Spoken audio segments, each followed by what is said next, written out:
Okay, let's talk about the liver. It's one of those organs we hear about all the time, right? Detox, digestion, all that. But I suspect, despite it being mentioned so often, maybe we don't fully grasp its signals, the quiet ones, and how to really truly support it. That's exactly what we're aiming for in this deep dive. We've looked at the sources you sent over, and we want to pull out some, well, perhaps surprising facts and really practical tips. We're focusing mainly on non-alcoholic fatty liver disease, steatosis basically, and cirrhosis, which is more advanced scarring. Not so much the alcohol-induced stuff today. The goal really is to help you interpret what your body might be subtly telling you, and then take some clear steps, even small ones, for better liver health. It is such a vital organ, just quietly working away. But that's the tricky part, isn't it? The double-edged sword you mentioned. It's so resilient and often won't, scream for help until things are pretty serious. Makes catching problems early Okay. difficult. Oh, absolutely. It's actually quite astonishing. The liver handles, get this, over 500 different functions. I often call it the laboratory of the body, just because of that sheer processing power. Functionally, you could argue it's even more critical day to day than, say, the brain or heart in some ways. I mean, think about it. Severe inflammation in the brain, major heart damage, things go downhill fast.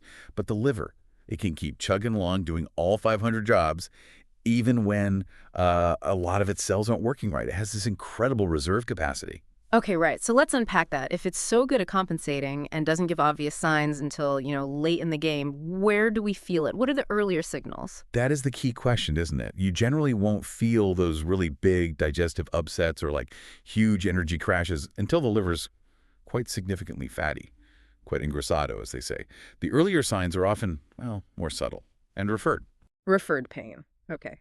And that brings us to fatigue, right? I know traditional Chinese medicine really links the liver with energy and even emotions. So what's the connection there? How does a struggling liver make you feel so wiped out, like your energy is just gone? Yeah, it's a very direct link, actually. Hmm. When the liver's overloaded, it can irritate nearby nerve structures, and that causes referred pain and that systemic fatigue.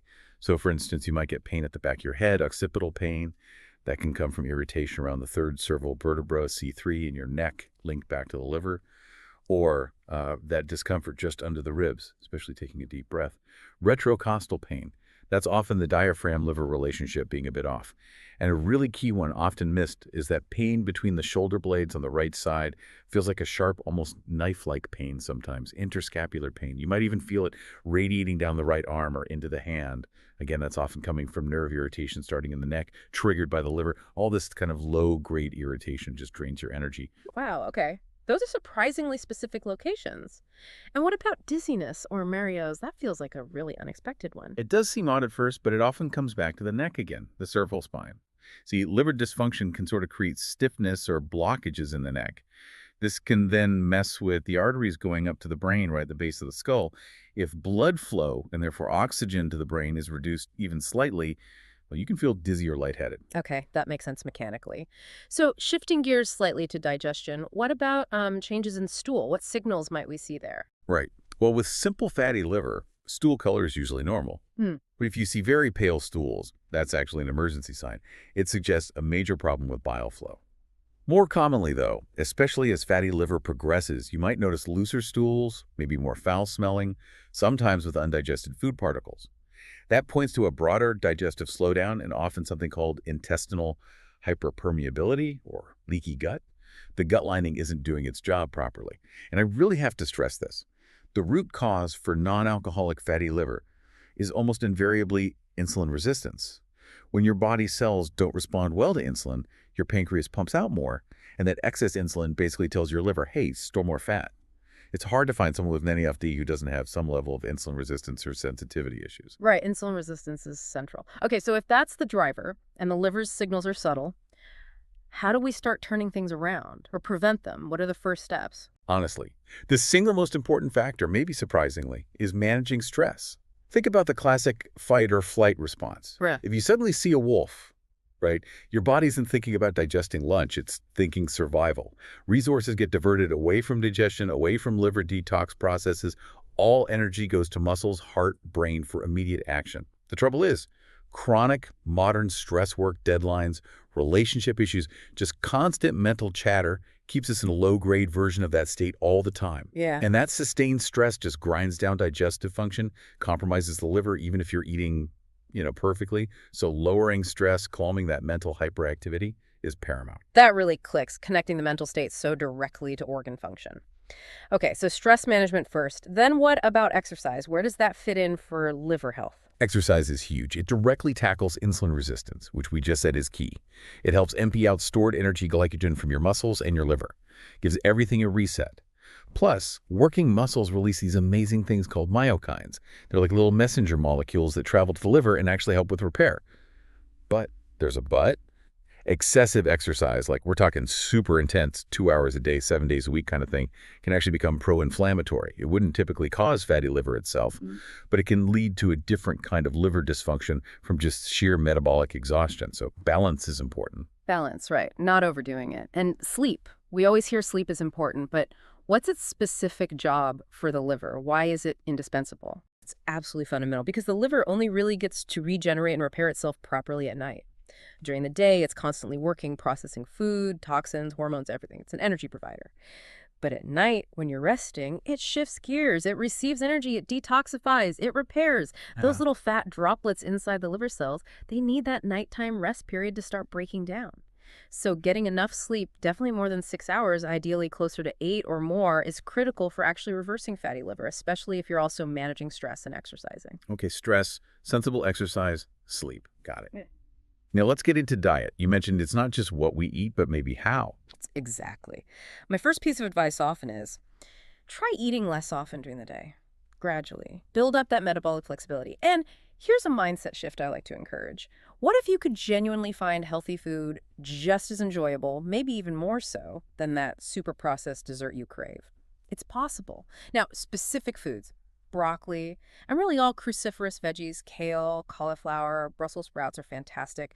Find ways to make them delicious. I love broccoli, gratinated with some goat cheese and garlic, for example. Artichoke is another classic liver supporter. And bone broth. Oh, bone broth is practically a food medication for fatty liver. So versatile, so healing for the gut lining. Okay, cruciferous veggies, artichoke, bone broth. What about adding healthy fats, things like MCT oil or avocado? Yes, definitely. MCT oil, medium-chain triglycerides, is great because it provides direct energy, kind of like ketones, for the brain and liver. It bypasses some usual fat metabolism steps, which can help with detoxification and defatting the liver. Avocado, of course, wonderful healthy fats, fiber, nutrients. Excellent choice. And here's a simple potion I often recommend. Warm water, a good squeeze of fresh lemon juice, and a tablespoon of good quality extra virgin olive oil, cold pressed, not heated, or fried oil. You can even jazz it up with a bit of bone broth powder, turmeric, ginger. Having that on an empty stomach can be really soothing and supportive for the liver. Oh, and apple cider vinegar, also spectacular. Seems almost miraculous sometimes for helping metabolic function quickly.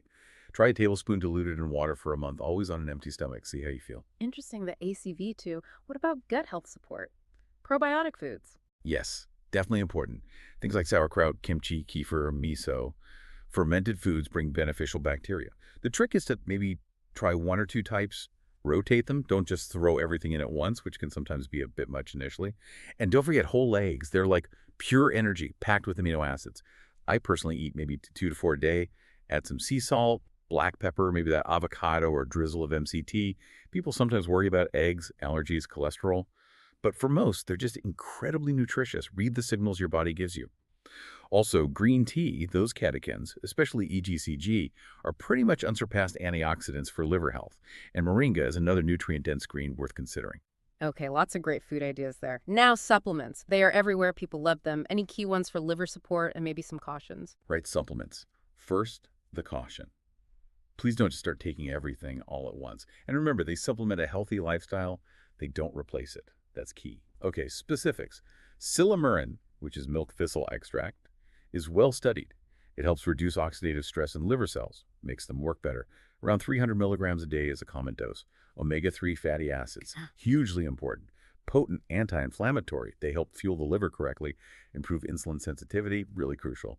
L-glutamine. This one is more for the gut lining. It helps seal the junctions between gut cells, reducing that leaky gut issue, stopping toxins getting into the bloodstream where the liver has to deal with them. N-acetylcysteine, or NAC. This is a precursor to glutathione. Glutathione is arguably the body's master antioxidant, and the liver needs it. NAC helps your body make more. Sometimes people use glutathione directly, maybe liposomal forms or even IV in clinical settings. Okay, milk thistle, omega-3, glutamine, NAC. Any other vitamins or antioxidants that stand out for the liver? Yes, vitamin E is a really good antioxidant, particularly studied for fatty liver, often considered even better than astaxanthin for this purpose. A good methylated B complex is also vital, especially B12 and folate, B9. Methylation is a key liver detox process, and many people have genetic variations like MTHFR that mean they don't process standard B vitamins well. Methylated forms are generally better absorbed. Alpha-lipoic acid, sometimes called phylactic acid, another powerful antioxidant, works in both water and fat environments in the body. Best taken away from food, maybe morning or night, since the liver does a lot of work then. Berberine is another one gaining attention for metabolic health and liver support. And artichoke extract can be useful too as a supplement. And last but definitely not least, vitamin D, non-negotiable. It's really a pro-hormone involved in so many processes. You simply cannot effectively tackle fatty liver if your vitamin D levels are low. It's fundamental. Just a quick side note, you sometimes hear about coffee enemas for detox. I'm generally not a fan. They can potentially disrupt the gut microbiome quite significantly, washing out good bacteria along with bad.